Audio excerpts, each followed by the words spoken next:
ಆತ್ಮೀಯ ನನ್ನೆಲ್ಲ ಸ್ನೇಹಿತರಿಗೆ ತರಗತಿಗೆ ಸ್ವಾಗತ. ತರಗತಿ ಪ್ರಾರಂಭ ಮಾಡೋಕ್ಕಿಂತ ಮುಂಚಿತವಾಗಿ ನಮ್ಮ ಒಂದು ಯೂಟ್ಯೂಬ್ ಚಾನಲಿಗೆ ಸಬ್ಸ್ಕ್ರೈಬ್ ಆಗಿ, ಜೊತೆಗೆ ಪ್ರತಿನಿತ್ಯ ತರಗತಿಗಳನ್ನು ವೀಕ್ಷಿಸಿ ಅನ್ನುತ್ತಾ ಇವತ್ತಿನ ತರಗತಿಯನ್ನು ಪ್ರಾರಂಭ ಮಾಡ್ತಾ ಹೋಗ್ತೀನಿ. ಇವತ್ತಿನ ತರಗತಿ 3ನೇ ಆಂಗ್ಲೋ ಮೈಸೂರು ಯುದ್ಧದ ಬಗ್ಗೆ ಚರ್ಚೆಯನ್ನು ಮಾಡ್ತಾವೆ. 1ನೇ ಆಂಗ್ಲೋ ಮೈಸೂರು ಯುದ್ಧವು ಮದ್ರಾಸ್ ಒಪ್ಪಂದದ ಮೂಲಕ ಏನಾಗ್ತೈತಿ ಕೊನೆಗೊಳ್ತಾ ಹೋಗ್ತೈತಿ. ಯಾವಾಗ 1969. 2ನೇ ಒಂದು ಆಂಗ್ಲೋ ಮೈಸೂರು ಯುದ್ಧವು ಯಾವ ಒಪ್ಪಂದದ ಮೂಲಕ ಆಗ್ತೈತಪ್ಪ ಅಂದ್ರೆ ಮಂಗಳೂರು ಒಪ್ಪಂದದ ಮೂಲಕ ಕೊನೆಗೊಳ್ತಾ ಹೋಗ್ತೈತಿ. ಈ ಒಂದು ಯುದ್ಧವು 1982ರಲ್ಲಿ ಒಪ್ಪಂದ ಆಗ್ತೈತಿ.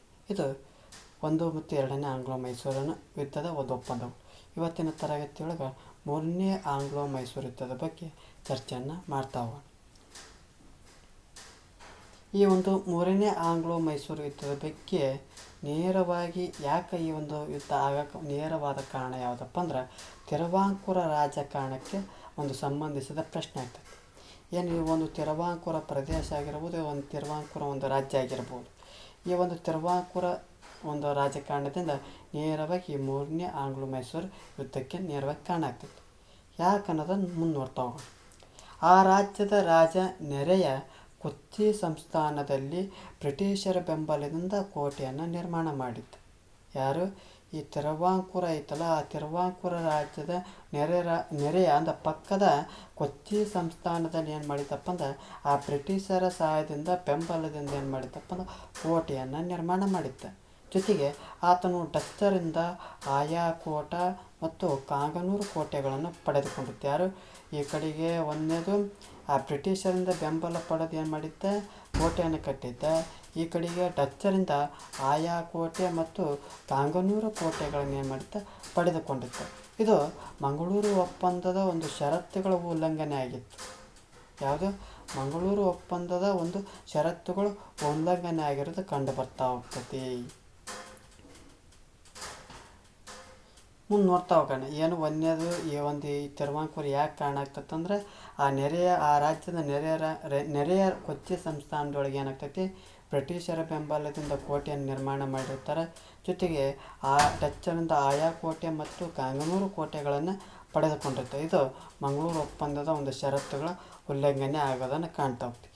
ಯಾವ ರೀತಿ ಅಂತ ನೋಡೋದಾದ್ರೆ ಬ್ರಿಟಿಷರು ಜನರಲ್ ಮೆಡೋಸನ ನಾಯಕತ್ವದಲ್ಲಿ ಜನರಲ್ ಮೆಡೋಸನ ನಾಯಕತ್ವದಲ್ಲಿ ಕಾರವಾರ, ಕೊಯಮತ್ತೂರು, ದಿಂಡಿಗಲ್ ಮೊದಲಾದವುಗಳನ್ನು ವಶಪಡಿಸ್ಕೊಳ್ತಾ ಹೋಗ್ತಾರೆ.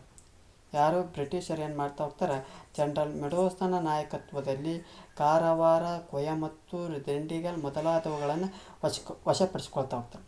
ಇದಕ್ಕೆ ವಿರುದ್ಧವಾಗಿ ಟಿಪ್ಪು ಸುಲ್ತಾನ್ ಏನು ಮಾಡ್ತಾನಪ್ಪ ಅಂದ್ರೆ ಬಾರ್ಮಹಲ್ ಪ್ರಾಂತ್ಯವನ್ನು ಮುತ್ತಿ, ಜೊತೆಗೆ ಸತ್ಯಮಂಗಲವನ್ನು ಏನು ಮಾಡ್ತಾ ಹೋಗ್ತಾನೆ ವಶಪಡಿಸಿಕೊಳ್ತಾ ಹೋಗ್ತಾನೆ. ಜೊತೆಗೆ ತಿರುಚನಾಪಳ್ಳಿಯನ್ನು ಮುತ್ತಿ ಅದನ್ನು ವಶಪಡಿಸಿಕೊಳ್ಳುವ ನಿಟ್ಟಿನಲ್ಲಿ ಆತನ ಸೈನಿಕ ಕಾರ್ಯಾಚರಣೆಗಳು ನಡೆಸಿದರೂ ಕೂಡ ಅದು ಫಲ ನಡೆಯಲಿಲ್ಲ. ಯಾಕಪ್ಪ ಅಂದ್ರೆ ಒಂದು ಕಡೆ ಆ ಬ್ರಿಟಿಷರ ಜನರಲ್ ಆದಂಥ ಮೆಡೋಸಿಸ್ನ ನಾಯಕತ್ವದಲ್ಲಿ ಏನೆಲ್ಲ ವಶಪಡಿಸ್ಕೊಳ್ತಾರಪ್ಪ ಅಂದ್ರೆ ಕಾರವಾರ ಒಂದು ವಶಪಡಿಸ್ಕೊಳ್ತಾರೆ, ಕೊಯಮತ್ತೂರು, ದಿಂಡಿಗಲ್ ಮೊದಲಾದವುಗಳನ್ನು ವಶಪಡಿಸ್ಕೊಳ್ತಾ ಹೋಗ್ತಾರೆ. ಇದಕ್ಕೆ ತದ್ವಿರುದ್ಧವಾಗಿ ಟಿಪ್ಪು ಸುಲ್ತಾನ್ ಸುಮ್ಮನಿರಂಗಿಲ್ಲ, ಬಾರ್ಮಹಲ್ ಪ್ರಾಂತ್ಯವನ್ನು ಮುತ್ತಿ ಸತ್ಯಮಂಗಲವನ್ನು ವಶಪಡಿಸ್ಕೊಳ್ತಾ ಹೋಗ್ತಾನೆ. ಆದರೆ ತಿರುಚನಾಪಳ್ಳಿಯನ್ನು ಮುತ್ತಿಗೆ ಹಾಕಿದರೂ ಕೂಡ ಅದನ್ನು ವಶಪಡಿಸಿಕೊಳ್ಳುವಂಥ ಯಾವುದೇ ಒಂದು ಸೈನಿಕ ಕಾರ್ಯಾಚರಣೆ ನಡೆಸಿದರೂ ಕೂಡ ಅದು ಯಾವುದೇ ರೀತಿಯ ಫಲ ನೀಡಲಿಲ್ಲ. ಯಾಕಪ್ಪ ಅಂದರೆ ಈ ಸಮಯದಲ್ಲಿ ಲಾರ್ಡ್ ಕಾರ್ನ್ ವಾಲಿಸ್ ಬ್ರಿಟಿಷ್ ಸೈನ್ಯದ ಒಂದು ನಾಯಕತ್ವವನ್ನು ವಹಿಸ್ಕೊಂಡು ಆ ಯುದ್ಧದ ಗತಿಯನ್ನು ಏನು ಮಾಡ್ತಾ ಹೋಗ್ತಾನೆ ಬದಲಾವಣೆಯನ್ನು ಮಾಡ್ತಾ ಹೋಗ್ತಾನೆ. ಮೇನ್ ಇಂಪಾರ್ಟೆಂಟ್ ಪರ್ಸನ್ ರೀ ಇದು ಆ ಬ್ರಿಟಿಷ್ ಒಂದು ಏನು ಇಷ್ಟು ಪರಿಣಾಮಕಾರಿಯಾಗಿ ಇಲ್ಲಿ ಮಠ ಆಳ್ವಿಕೆ ಮಾಡ್ತಾನಂದಪ್ಪ ಅಂದ್ರೆ ಮೇನ್ ಯುವ ಕಾರಣ. ಯಾಕಪ್ಪ ಅಂದ್ರೆ ತನ್ನ ಒಂದು ಸೈನಿಕ ಕಾರ್ಯಾಚರಣೆಯಿಂದ ಅದು ಸೋಲುವಂಥ ಯುದ್ಧವನ್ನು ಗೆಲ್ಲಿಸುವಂಥ ಪ್ರಯತ್ನವನ್ನು ಯಾರು ಮಾಡ್ತಾ ಹೋಗ್ತಾನೆ? Lord corn Wallis. ಯಾಕಪ್ಪ ಅಂದ್ರೆ ಇಲ್ಲಿ ಯಾವುದು ತಿರುಚನಾಪಳ್ಳಿಯನ್ನು ಮುತ್ತಿಗೆ ಹಾಕಿದಂಥ ಸಂದರ್ಭದಲ್ಲಿ ಅದನ್ನು ಒಂದು ಯಾವ ರೀತಿ ನಿವಾರಣೆ ಮಾಡ್ತಾನಪ್ಪ ಅಂದ್ರೆ ಈ ಒಂದು ಲಾರ್ಡ್ ಕಾರ್ನ್ ವಾಲಿಸ್ ಏನು ಮಾಡ್ತಾ ಹೋಗ್ತಾನೆ ತಾನು ಬ್ರಿಟಿಷ್ ಸೈನ್ಯದ ಒಂದು ನಾಯಕತ್ವವನ್ನು ವಹಿಸ್ಕೊಂಡು ಈ ಒಂದು ಯುದ್ಧದ ಗತಿಯನ್ನು ಏನು ಮಾಡ್ತಾ ಹೋಗ್ತಾನೆ ಬದಲಾವಣೆಯನ್ನು ಮಾಡ್ತಾ ಹೋಗ್ತಾನೆ. ಜೊತೆಗೆ ಆ ಬ್ರಿಟಿಷ್ ಸೈನ್ಯ ಕಾರ್ನ್ ವಾಲಿಸ್ನ ನೇತೃತ್ವದಲ್ಲಿ ಕೋಲಾರ, ಹೊಸಕೋಟೆಗಳನ್ನು ವಶಪಡಿಸಿಕೊಂಡು ಬೆಂಗಳೂರಿನತ್ತ ಮುನ್ನುಗ್ತತಿ. ಒಂದನೇದು ಕೋಲಾರ ವಶಪಡಿಸ್ಕೊಂಡ್ರು, ಮತ್ತು ಮುಂದಕ್ಕೆ ಹೊಸಕೋಟೆ ಬಿರಿಯಾನಿ ಕೇಳಿರ ಹೊಸಕೋಟೆಗೆ ಬಂದರು. ಮತ್ತು ಸೀದಾ ಎಲ್ಲಿ ಬಂದರು, ಬೆಂಗಳೂರು ತ್ಯಾಗ ಬಂದರು. ಈಗ ಯಾರು? ಕಾರ್ನ್ವಾಲಿಸನ ಸೈನ್ಯ. ಜೊತೆಗೆ ಆ ಬೆಂಗಳೂರನ್ನು ವಶಪಡಿಸಿಕೊಂಡು ಕೋಟೆಯನ್ನು ಏನು ಮಾಡಿಬಿಡ್ತಾರೆ, ಆಳಿಗಿಡ್ಬಿಡ್ತಾರೆ.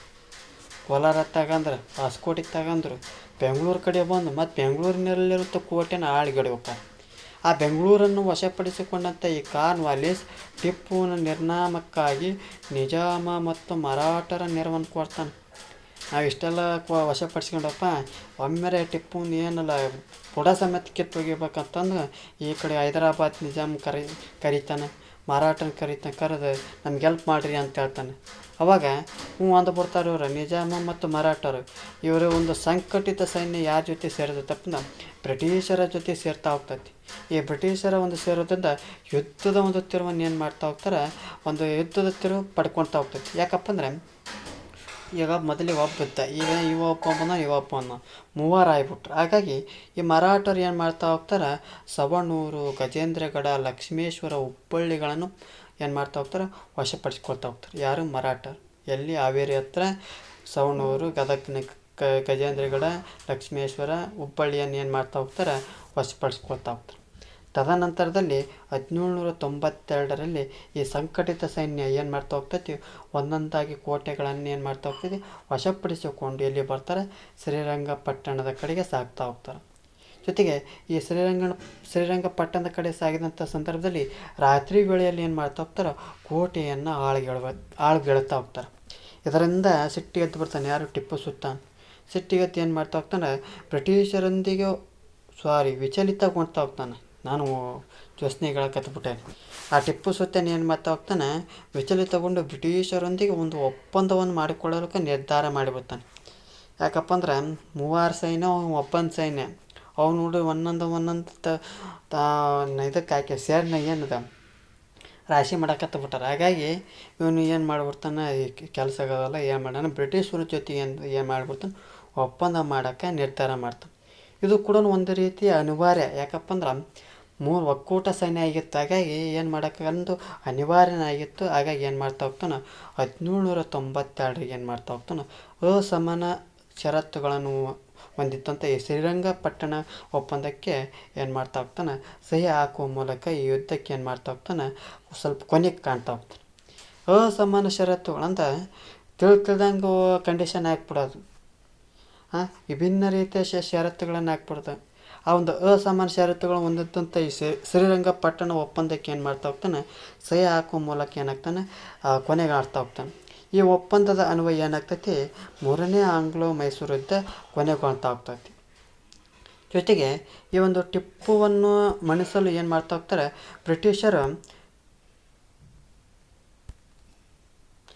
ಟಿಪ್ಪುವನ್ನು ಮಣಿಸಲು ಏನು ಮಾಡ್ತಾ ಹೋಗ್ತಾರೆ ಬ್ರಿಟಿಷರು, ಶ್ರೀರಂಗಪಟ್ಟಣ ಒಪ್ಪಂದದಲ್ಲಿ ಅಸಮಾನ ಷರತ್ತುಗಳು ಇರುವಂತೆ ನೋಡ್ಕೊಳ್ತಾ ಹೋಗ್ತಾರೆ.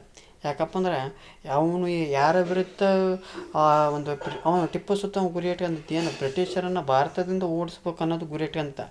ಹಾಗಾಗಿ ಬ್ರಿಟಿಷರು ಸಿಕ್ಕನ ತಳಿ ಅಂದದ್ದು ಏನು ಮಾಡಿಬಿಡ್ತಾರೆ, ಆ ಶ್ರೀರಂಗಪಟ್ಟಣ ಒಪ್ಪಂದದಲ್ಲಿ ವಿಭಿನ್ನ ರೀತಿಯ ಕಂಡೀಷನ್ ಒಂದಕ್ಕೊಂದು ಸಮಾನ ಆರಂಗಲ್ಲ ಆ ನಮೂನಿ ಕಂಡೀಷನ್ ಹಾಕ್ತಾನೆ.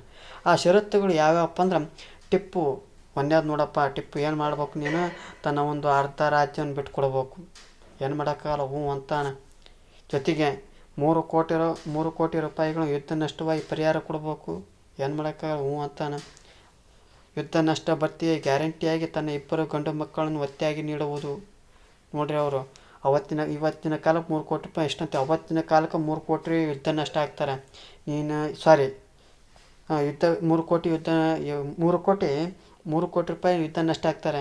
ನೀನು ಕಟ್ತೀಯ ಗ್ಯಾರಂಟಿ ಗೊತ್ತಿಲ್ಲ ಅಂತ ಅಂದ್ಕೊಂಡು ಆ ಒಂದು 3 ಕೋಟಿ ಕಟ್ಟೋರಿಗೆ ಗ್ಯಾರಂಟಿಯಾಗಿ ನೀನು ಏನು 2 ಗಂಡು ಮಕ್ಕಳದಲ್ಲ ಒತ್ತೆ ಆಳಾಡಪ್ಪ ಅಂತ ಹೇಳ್ತಾರೆ, ಅಂತಾನೆ. ಜೊತೆಗೆ ಯುದ್ಧದ ಸಂದರ್ಭದಲ್ಲಿ ಸೆರೆ ಹಿಡಿಯಲಾಗಿದ್ದಂಥ ಸೈನಿಕರನ್ನು ಬಿಡುಗಡೆಗೊಳಿಸುವುದು. ಏನು ಮಾಡಬೇಕು, ಏನು ಯುದ್ಧದಾಗ ಯಾರು ನಿನಗೆ ಸೆರೆ ಸಿಕ್ಕಾರಲ್ಲ ಅವರೆಲ್ಲರನ್ನು ಏನು ಮಾಡಬೇಕು, ಬಿಡುಗಡೆ ಮಾಡಬೇಕು. ನೋಡಿರಿ, ಎಷ್ಟು 4 ಕಂಡೀಷನ್ ಇರ್ತಾವೆ. ಯಾವ ಶ್ರೀರಂಗಪಟ್ಟಣದ ಒಪ್ಪಂದದೊಳಗೆ ಎಷ್ಟು ಕಂಡೀಷನ್ 4. ಒಂದೇದು ಅರ್ಧಕ್ಕರ್ಧ ರಾಜ್ಯ ಬಿಟ್ಕೊಡೋಕೆ ನೋಡಪ್ಪ ಅಂತ ಹೇಳ್ತಾರೆ. ಜೊತೆಗೆ 3 ಕೋಟಿ ರೂಪಾಯಿ ಯುದ್ಧದ ನಷ್ಟವನ್ನು ಕೊಡಬೇಕು ಅಂತ ಹೇಳ್ತಾ ಹೋಗ್ತಾರೆ. ಆ ಒಂದು ಯುದ್ಧದ ನಷ್ಟಕ್ಕೆ ಏನು ಗ್ಯಾರಂಟಿಯಾಗಿ ತನ್ನ ಒಂದು 2 ಗಂಡು ಮಕ್ಕಳನ್ನು ಒತ್ತೆಯಾಗಿ ನೀಡಬೇಕು ಅಂತ ಹೇಳ್ತಾ ಹೋಗ್ತಾರೆ. ಜೊತೆಗೆ ಯುದ್ಧದ ಒಂದು ಸಂದರ್ಭದಲ್ಲಿ ಸೆರೆ ಸಿಕ್ಕಂಥ ಏನು ಸೈನಿಕರನ್ನು ಏನು ಮಾಡಬೇಕು, ಬಿಡುಗಡೆಗೊಳಿಸಬೇಕು ಅಂತ ಅಂದ್ಕೊಂಡು ಈ ಒಂದು 4 ಷರತ್ತುಗಳ ಮೇರೆಗೆ ಶ್ರೀರಂಗಪಟ್ಟಣದಿಂದ ಆ ಬ್ರಿಟಿಷರ ನೇತೃತ್ವದಲ್ಲಿನ ಸಂಘಟಿತ ಸೈನ್ಯ ತೆಗೆದುಕೊಳ್ತಾ ಹೋಗ್ತಾರೆ. ಈ ರೀತಿಯಾಗಿ ಈ ಒಂದು ಶ್ರೀರಂಗಪಟ್ಟಣವು ಒಪ್ಪಂದವನ್ನು ಕಾಣ್ತಾ ಹೋಗ್ತೀವಿ. ಇದಿಷ್ಟೇನಪ್ಪ ಅಂದ್ರೆ ಈ ಒಂದು 3ನೇ ಆಂಗ್ಲೋ ಮೈಸೂರು ಯುದ್ಧದ ಬಗ್ಗೆ ಮಾಹಿತಿ ಆಗ್ತದೆ. ಮುಖ್ಯವಾಗಿ ಈ ಒಂದು ಯುದ್ಧಕ್ಕೆ ಕಾರಣ ಏನಪ್ಪ ಅಂದ್ರೆ ತಿರುವಾಂಕೂರ ರಾಜಕಾರಣಕ್ಕೆ ಒಂದು ಸಂಬಂಧಿಸಿದ ಪ್ರಶ್ನೆ ಆಗ್ತಾ ಹೋಗ್ತೈತಿ. ಜೊತೆಗೆ ಮೆಡುಸನ ನಾಯಕತ್ವವನ್ನು ಕಾಣ್ತಾ ಹೋಗ್ತೀವಿ. ತದನಂತರದ ಈ ಯುದ್ಧವನ್ನು ದಿಕ್ಕನ್ನು ಯಾರು ಬದಲಾವಣೆ ಮಾಡ್ತಾರಪ್ಪ ಅಂದ್ರೆ ಲಾರ್ಡ್ ಕಾರ್ನ್ ವಾಲಿಸ್ ಬದಲಾವಣೆ ಮಾಡ್ತಾ ಹೋಗ್ತಾನೆ. ಅವನ ಒಂದು ಒಕ್ಕೂಟ ಸೈನ್ಯ ಏನಾಗ್ತೈತಿ, ಒಂದು ಕೋಲಾರ, ಹೊಸಕೋಟೆ ಮತ್ತು ಬೆಂಗಳೂರಿನತ್ತ ಸಾಗಿ ಮತ್ತು ಈ ಕಡೆಗೆ ಮರಾಠರು ಸವಣೂರು, ಗಜೇಂದ್ರಗಡ, ಲಕ್ಷ್ಮೇಶ್ವರ, ಹುಬ್ಬಳ್ಳಿಗಳನ್ನು ವಶಪಡಿಸ್ಕೊಳ್ತಾ ಮುಂದೆ ಏನು ಮಾಡ್ತಾ ಹೋಗ್ತಾರೆ, ಶ್ರೀರಂಗಪಟ್ಟಣದ ಕಡೆಗೆ ಬರ್ತಾ ಹೋಗ್ತಾರೆ. ಆ ಒಂದು ಸಂದರ್ಭದಲ್ಲಿ ಟಿಪ್ಪುವಿಗೆ ಅನಿವಾರ್ಯ ಆಗ್ತಾ ಹೋಗ್ತೈತಿ, ಈ ಒಂದು ಯುದ್ಧಕ್ಕೆ ನಾನು ಯುದ್ಧ ಮಾಡೋಕ್ಕೂ ಸಾಧ್ಯ ಆಗಲ್ಲ. ಯಾಕಪ್ಪ ಅಂದ್ರೆ ಒಕ್ಕೂಟ ಸೈನ್ಯ ಆಗಿರೋದ್ರಿಂದ ಏನು ಮಾಡ್ತಾ ಹೋಗ್ತಾನೆ, ಒಪ್ಪಂದಕ್ಕೆ ಶ್ರೀರಂಗಪಟ್ಟಣ ಒಪ್ಪಂದಕ್ಕೆ ಒಪ್ಪಿಗೆ ಕೊಡ್ತಾ ಹೋಗ್ತಾನೆ. ಜೊತೆಗೆ ಈ ಒಂದು ಷರತ್ತುಗಳು ಒಂದೇದು ಅರ್ಧ ರಾಜ್ಯ ಬಿಟ್ಟುಕೊಡ್ಬೇಕು, 3 ಕೋಟಿ ರೂಪಾಯಿ ಯುದ್ಧ ನಷ್ಟ ಪರಿಹಾರ ಕೊಡಬೇಕು, ಯುದ್ಧ ನಷ್ಟ ಭರ್ತಿಗೆ ಗ್ಯಾರಂಟಿಯಾಗಿ 2 ಮಕ್ಕಳನ್ನು ಒತ್ತೆ ಆಳಾಡಬೇಕು, ಜೊತೆಗೆ ಯುದ್ಧದಲ್ಲಿ ಸೆರೆ ಸಿಕ್ಕಂಥ ಸೈನಿಕರನ್ನು ಬಿಡುಗಡೆಗೊಳಿಸ್ಬೇಕು ಅನ್ನೋದು ಈ ಒಂದು ಷರತ್ತುಗಳು ಈ ಶ್ರೀರಂಗಪಟ್ಟಣದಲ್ಲಿ ಕಾಣ್ತಾ ಹೋಗ್ತೀವಿ. ಇದಿಷ್ಟೇನಪ್ಪ ಅಂದ್ರೆ 3ನೇ ಆಂಗ್ಲೋ ಮೈಸೂರು ಯುದ್ಧದ ಬಗ್ಗೆ ಮಾಹಿತಿ ಆಗ್ತೈತಿ. ಈ ಒಂದು ತರಗತಿ ಎಷ್ಟಾಗಿತ್ತಪ್ಪ ಅಂದ್ರೆ ನಮ್ಮ ಒಂದು ಯೂಟ್ಯೂಬ್ ಚಾನಲಿಗೆ ಸಬ್ಸ್ಕ್ರೈಬ್ ಆಗಿ. ಜೊತೆಗೆ ಈ ಒಂದು ತರಗತಿ ಎಷ್ಟಾಗಿತ್ತಪ್ಪ ಲೈಕ್ ಮಾಡಿ, ಇಲ್ಲದಿದ್ದರೆ ಡಿಸ್ಲೈಕ್ ಮಾಡಿ. ಏನಾದರೂ ದೋಷಗಳು ಮತ್ತು ನಿಮ್ಮ ಒಂದು ಅಭಿಪ್ರಾಯಗಳನ್ನು ಕಮೆಂಟ್ ಬಾಕ್ಸ್ನ ಮೂಲಕ ತಿಳಿಸಿ ಅನ್ನುತ್ತಾ ಈ ಒಂದು ತರಗತಿಯನ್ನು ಮುಗಿಸ್ತಾ ಇದ್ದೀನಿ. ಎಲ್ಲರಿಗೂ ಧನ್ಯವಾದಗಳು.